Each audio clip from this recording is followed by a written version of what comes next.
السلام عليكم ورحمة الله وبركاته. متابعين قناة فؤاد الحمام المصري، قناة بلدنا تيوب.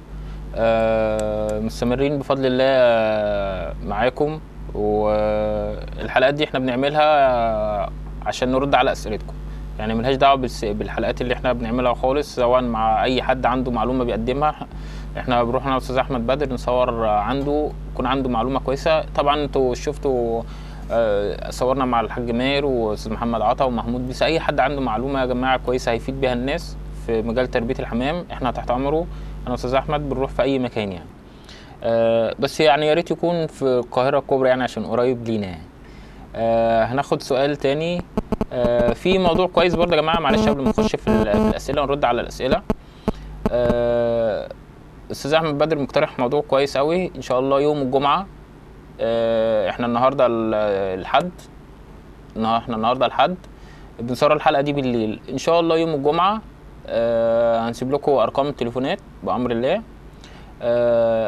يوم الجمعه الساعه 10 هنبقى في نفس المكان دون. الساعه 10 هنبدا تصوير. اي حد عنده سؤال هيتصل علينا ان شاء الله. التصوير هيبدا الساعه 10 بالظبط.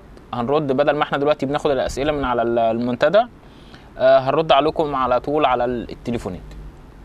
اي حد عنده سؤال ان شاء الله احنا جاهزين. استاذ احمد بدر هيحط لنا رقم تليفونه.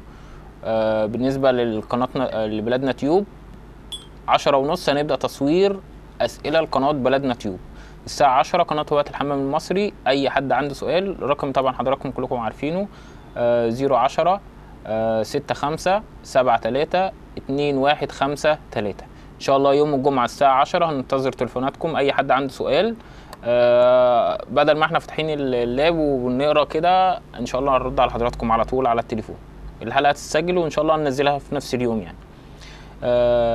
وبلدنا تيوب هنبدا برضو من الساعه 10:30. رقم تليفون استاذ احمد،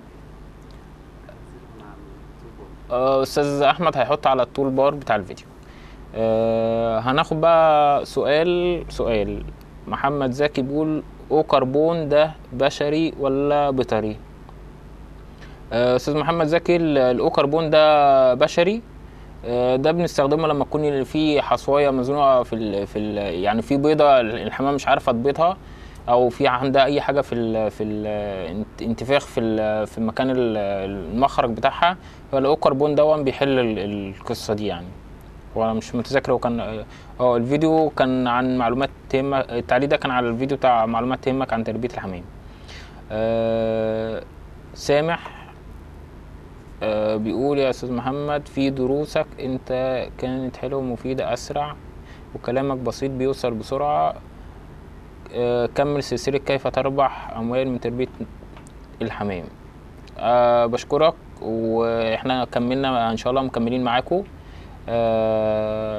سامحوني الفتره اللي فاتت دي برضه يا جماعه. انا بقول ان انا كنت متوقف على الحمام من شهر 1، معلش سامحوني.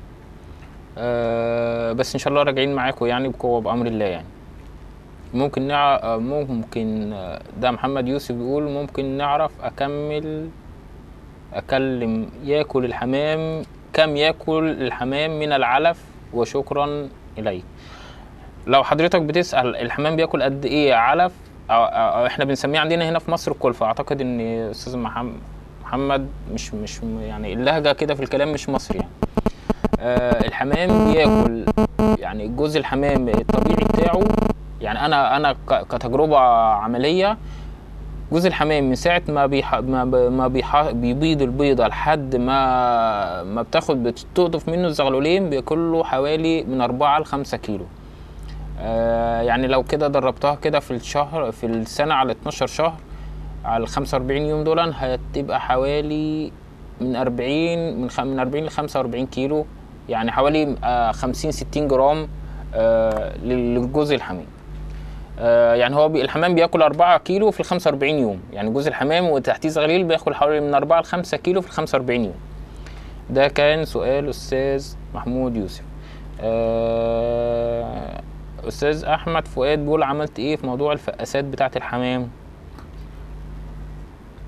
اعتقد استاذ احمد من المنصوره. احنا فعلا كنا هنعمل الفيديو بتاع الفقاسات يا جماعه، بس انا ما عرضتش، يعني ما صورناهوش، لان احنا لازم قبل ما بنعمل حاجه لازم نجربها. عشان هو مش موضوع كتر فيديوهات وكلام وخلاص. احنا عملنا الفقاسات فعلا، ومعدل مجهود اولا، فهي مش مجزيه خالص يعني احنا جربناها، بتاخد وقت، عايزه حد قاعد للحمام، ومش كل الانواع بتنفع فيها. يعني ما ينفعش اجيب جزء ب70 جنيه وعشان وحضن شويه حمام وفي الاخر هتبص تلاقي العائد بتاعهم قليل يعني. فاحنا عملناها نجحت في انواع حمام معينه، بس كان الحمام بيوصل لحد عمر اللي هو اول ما يبدا يرمي الريش كده وكان بيقع، يعني الحمام كان بيمرض، كانت مناعته ضعيفه قوي. ف يعني موضوع الفقاسات هو مش احنا جربناه قبل ما نعمل الفيديو، الكلام ده بقاله فتره يعني، لسه منتهي منه الاستاذ وليد قريب. الفقاسات اللي هي الصناعي دي ما كانتش مجزيه، فعشان كده احنا ما كملناش في موضوع الفقاسات. يا استاذ احمد. استاذ احمد فؤاد تاني بيسأل على ايه، بيقول يا ممكن، لا لحظة، طيب ممكن يا استاذ محمد نعرف تمن الخلطة ديت كام وممكن يوصل لينا في المنصورة؟ استاذ احمد تقريبا كان بيتكلم على الخلطة، هي مش خلطة، هي التركيبة بتاعة الانتاج المكثف. التركيبه بتاعه الانتاج المكثف تقدر حضرتك تتواصل مع الفيديو، موجود فيه رقم الاستاذ محمد فتحي، تقدر تتواصل معاه يعني، وان شاء الله هو يقدر يوصل لك المنتج في اي مكان يعني. هواة الحمام المصري، شكرا. انا بشكركم يا جماعه على التعليقات. في اسم كده مش عارف، عماد حاجه، عماد كده يعني، لكن قبل كده مش باين. طيب هو بيقول هو المراسلة بيأكل زغاليله ولا بتحضنها؟ حضرتك انت اتفرجت على الفيديو اللي فيه معلومات تهمك عن تربية الحمام، وكان فيه صورة للفرد مراسلة. طيب المراسلات دي يا جماعة هي بتأكل، اي حمام بيأكل، ولو ما كانش بيأكل عياله كان انقرض. لكن احنا هنا بالحمام المرسلات احنا بنحضنه عشان نقدر نستفاد باكتر انتاج، يعني بانتاج اعلى يعني. وهو بياكل زغاليله مفيش اي مشكله، بس لما تيجي تحضن الحمام المراسلات ده اللي هي عظمته بتبقى مقبيه كده، لازم يكون نوع معين، يعني يكون اللهم صل على سيدنا محمد، يكون الكريزلات عظمه مقبيه برضو عشان ما تفردلكش العظمه، يعني العظمه بتبقى كده، فلازم تكون الحمامه اللي بتزقها تكون عظمتها قريبه منها، عشان لما تيجي تاكل الزغلول تبقى العظمه بتاعتها ايه، ما تفردش العظمه. طبعا المرسلات كل ما العظمه مقبيه ونص دايره كده يبقى افضل يعني. وممكن الكلام ده انا قايله بالتفصيل في فيديو كنت بتكلم على منقار، انواع المنقار بتاع الحمام يعني، فتقدر حضرتك تتفرج على حلقتين وان شاء الله هتلاقي اجابه اوضح كمان يعني. انا بحاول ارد على الاسئله في السريع. الله ينور عليك يا استاذ محمد، بشكرك يا استاذ مصطفى. هاني شكرا يا استاذ محمد، بشكرك برضه يا استاذ هاني يعني. انوار لينك لو سمحت، انا من مركز فقوس، اقرب سوق لنا الحمام البلدي يعني. انا اعتقد ان انت بتسال عن اسواق، انا ما اعرفش بصراحه هي فقوس فين يا استاذ احمد. شرقيه. لا ما يعني انا ممكن اقول لحضرتك الاسواق اللي في القاهره كلها، لكن انا بصراحه ما اعرفش يعني في الشرقيه ما اعرفش حاجه، بس ممكن من الموقف العاشر توصل لسوق السيده عائشه، يمكن دي اقرب حاجه يعني انا اعرفها يعني. لكن عندك سوق القلعه بيبقى جمعه وسبت، وسوق ابو الريش اثنين وخميس، وسوق امبابه جمعه وثلاث. الله ينور يا استاذ محمد مصطفى، شكرا يا استاذ محمد. عايش عليه ربع يشترك بقناتي. يا جماعه معلش برضو في ناس يعني انا بلاقي موضوع اشترك في قناتي ده كتير موجود عندنا. انا بشكركم طبعا يعني مروركم الكريم.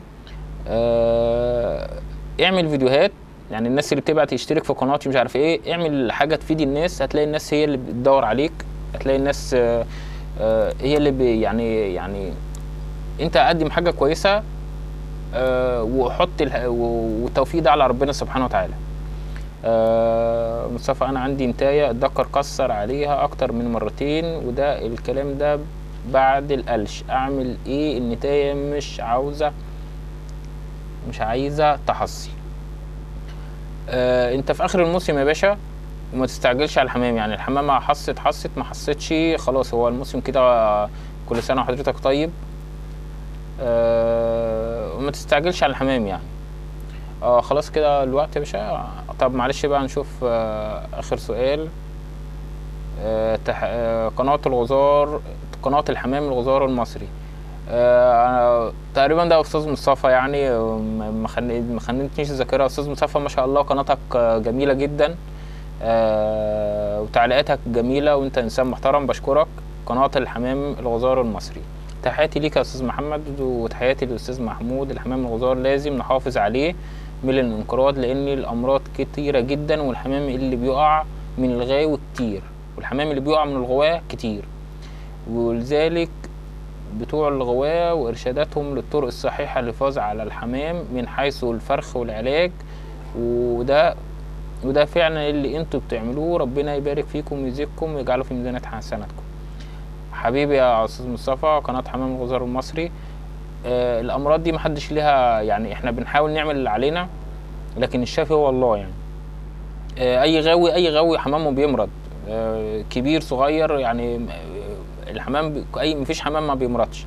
الحاجه الوحيده اللي انت يعني تتحاسب عليها ان انت تاثر في ان انت تهتم بحمامك. العلاجات والكلام ده كله. يمكن انا بقول اكتر مره ما بحبش موضوع المضادات الحيويه. الفيروس، الامراض الفيروسيه دي مش بايدي ولا بايد اي غاوي، فربنا يحفظنا واياكم. ده كان اخر تعليق معانا، قناه الحمام الغزار المصري. ان شاء الله مكملين معاكم. زي ما قلت لحضراتكم يوم الجمعه الساعه 10 هنستنى. بالنسبه لقناه هواة الحمام المصري، انا قلت لحضراتكم رقم التليفون الساعه 10 ان شاء الله هنرد على طول. يعني هيبقى صوت وصوره بقى. انا دلوقتي بقرا الكلام واقول لحضراتكم على اجابه السؤال. ان شاء الله هيبقى صوت وصوره بامر الله يعني انا هتواصل معاكم. عشان معلش الناس اللي بتسامحنا ان انا بقالي كتير ما بردش على التعليقات. وقناه بلدنا تيوب، الاسئله والحاجات اللي موجوده على قناه بلدنا تيوب الاجابه عليها الساعه 10:30 بامر الله. هنبدا تصوير الحلقه. اي حد قناه بلدنا تيوب، متابعين قناه بلدنا تيوب، استاذ احمد بدر، الساعه 10:30 ان شاء الله هيبدا البث. بشكركم وتحياتي ليكم، ونسالكم صالح الدعاء. السلام عليكم ورحمه الله وبركاته.